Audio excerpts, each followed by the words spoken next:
आदाब, मैं हूं चौधरी इजहार बबलू, न्यूज AS24 से, इंडिया न्यूज़ से।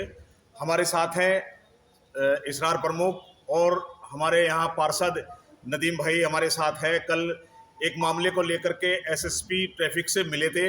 एक दरोगा और एक सिपाही ने रिश्वत का मामला था, जिसको लेकर के इसरार प्रमुख के साथ नदीम भाई पार्षद SP ट्रैफिक से मुलाकात करी थी। संजीव कुमार जी और सिपाही एक ढाका के लेकर के SSP से मुलाकात करके आइए जानते हैं क्या मामला है इसरार प्रमुख और नदीम पार्षद जी से। सबसे पहले तो मैं हमारे साथ इसरार प्रमुख है, इनसे पूछता हूँ। इसरार भाई, कल आप SP ट्रैफिक से मिले थे। संजीव कुमार एक दरोगा जी हैं, एक सिपाही ढाका है, जिसके बारे में लेकर के कल आप SSP से मिले थे और बाइट भी दी थी आपने। पूरी घटना मैं जानना चाहता हूँ, कहाँ का मामला है, क्या मामला है पूरा। SSP से मिले, उसने आपको क्या आश्वासन दिया? इजहार बबलू साहब, पहले तो आपका बहुत स्वागत कि आपने इस ऐसी जनहित की आवाज़ को उठाने का काम किया, मेरे साथ सहयोग करने का काम किया। दूसरी बात मैं बताना चाहता हूँ कि ट्रैफिक के नाम पर जिस तरह से सहारनपुर के अंदर हर चौक के ऊपर झुंड बनाकर लोगों का शोषण किया जा रहा है। एक बाइक चलाने वाले को, कार चलाने वालों को चलना दूभर हो गया है। जरा सी भी कमी हो जाए उसे इस तरह से घेर लेते, जैसे उग्रवादी घेर लिया हो। उग्रवादी छूट जाए, बड़ा मुलजिम छूट जाए, लेकिन मोटरसाइकिल वाला या कार वाला ना छूट पाए। अगर किसी पास सब लोकल जा रहा है, कोई सब्जी लेने जा रहा है, कोई दवाई लेने जा रहा है, उसके पास हेलमेट नहीं है इस लोकल में, या उसने बेल्ट नहीं लगाई, तो उसे इस तरह से लिपट जाएंगे जैसे उग्रवादी आ गया हो। और जब तक वो 1000-500 रुपये नहीं देगा, उसे छोड़ने का काम नहीं करेंगे। और हर चौक में इन्होंने लगातार इस तरह से जुगाड़ किया हुआ, अगर तुम्हारे जेब में पैसे भी नहीं है तो आप फोन पे भी कर सकते हैं। सुविधा आपके लिए सब जगह उपलब्ध इन्होंने कर रखी है। हर जगह कहीं चाय वाले की दुकान है, कहीं हलवाई की दुकान है, कहीं चक्की की दुकान है, कहीं सब्जी की दुकान है।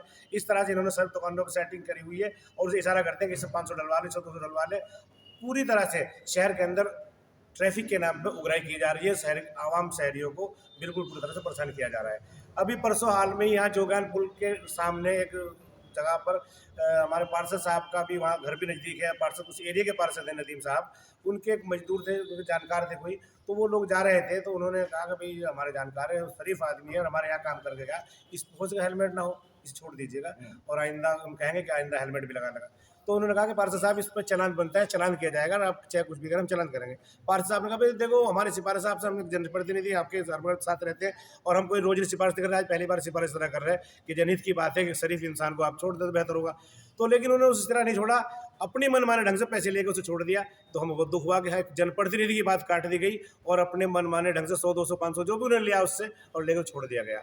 तो ये अफसोस की बात है। इसकी शिकायत हमने SP ट्रैफिक साहब से कल हम जाकर मिले, लिखित में शिकायत करी, जिस पर हमें आश्वासन भी दिया और हमें उम्मीद भी है कि उन्होंने कल उसमें कार्रवाई भी आके CO साहब के यहाँ जांच नियुक्त कर दी है। और उन सिपाही की जो दरोगा जी है, क्या नाम उसका, संजीव कुमार दरोगा जी हैं, और ढाका जी हैं जो सिपाही हैं, उन दोनों की जांच भी CO साहब कर रहे हैं। और हमें उम्मीद है कि इंशाल्लाह इनके खिलाफ कार्रवाई होगी और जो शहर का आवाम उसे राहत मिलेगी। एक उससे बड़ी समस्या है कि हमारे जो पुराना कलचिया रोड से लेकर और पुल खुमरान तक जो एक कंजेस्टेड बड़ा एरिया है, उसके अंदर 2-3 मदरसे भी पड़ते हैं। मदरसा जो रोड है, इस पर पहले भी एक एक्सीडेंट हुआ था, जिसकी वजह से बड़े वाहनों का आवाजाही बंद कर दिया था।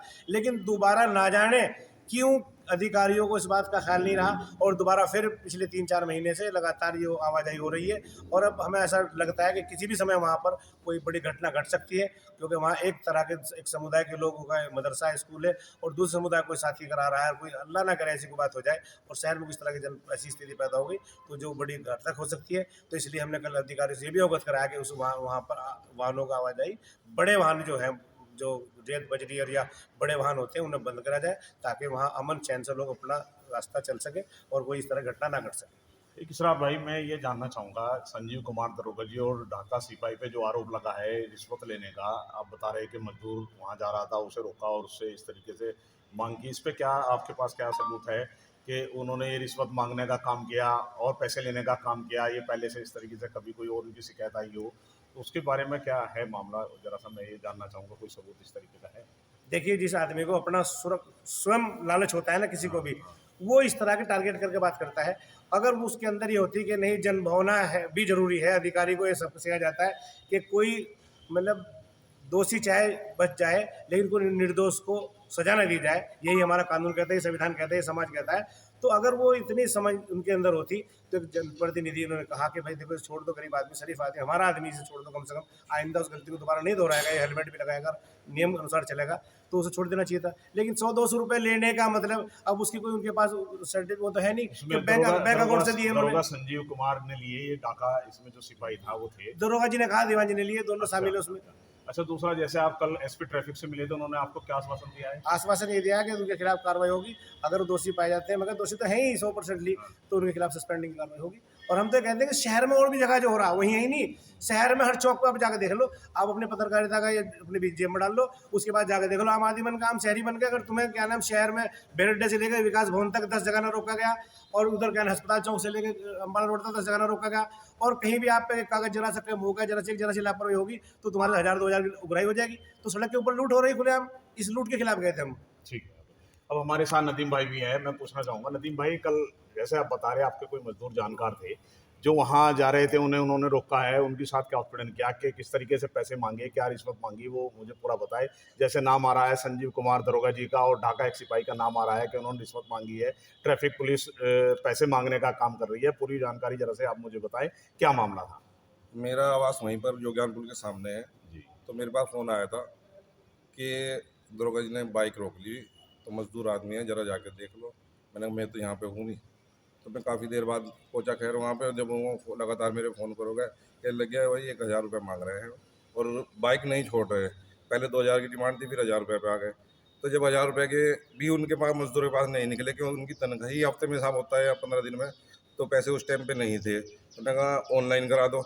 नहीं सर, मैं तो पेटीएम वगैरह नहीं चलाता। कहने लग गया कराऊंगा। तो बराबर में कोई उन्होंने अपने लड़के खड़े कर रखे वहाँ पे, कोई कड़ी चावल वाला है, और भी है 2-3। एक जोगियान पुल का पॉइंट ऐसा बना दिया उन्होंने, लूट का अड्डा बन गया बिल्कुल। आए दिन लगातार अंदर बूथ बना हुआ है, उसमें लूट हो रही पूरी। उन्होंने अपने गार्ड खड़े कर रखे, बड़ा बुरा हाल है। तो मैं प्रशासन से ये अपील करूँगा कि इस लूट को बंद करी जाए। जो इस तरह का काम कर रहे हैं, इन्होंने प्राइवेट लड़के खड़े कर रखे हैं, लोगों को पैसे नहीं होते देने के लिए, उन्होंने पेटीएम कराना चालू कर दिया प्राइवेट लड़कों पे। इसमें जांच कराकर इनके खिलाफ कार्रवाई हो। और सिपाही जो डाका है, उसने ही उस लड़कों से पैसे है, वो सामने आके भी कह देगा इस बात को। तो कम से कम जिस आदमी के पैर में चप्पल भी नहीं है, उसे तो कम से कम छोड़ दे। इतना बुरा हाल था, उनके पैर मतलब चप्पल भी जुड़ी हुई थी। अब इसमें आप क्या कार्रवाई चाहते हैं इन लोगों के खिलाफ, दरोगा सिपाही और संजीव के और दरोगा ढाका के खिलाफ, क्या चाहते हैं आप? बस जांच करा के जो भी कार्रवाई बनती हो, पे कार्रवाई होनी चाहिए। ठीक है, भविष्य में कोई इस तरीके से ना कर पाए। इसमें वहाँ पे स्मार्ट सिटी के कैमरे लगे हुए जी। हैं। जब वहाँ पे स्मार्ट सिटी के कैमरे लगे हुए हैं, उन्हें चालू कराया जाए और उन्हीं से चालान कराया जाए। वो सिर्फ ट्रैफिक खोलने के लिए होना चाहिए, ना कि जाए लोगों को परेशान करने के लिए। ठीक।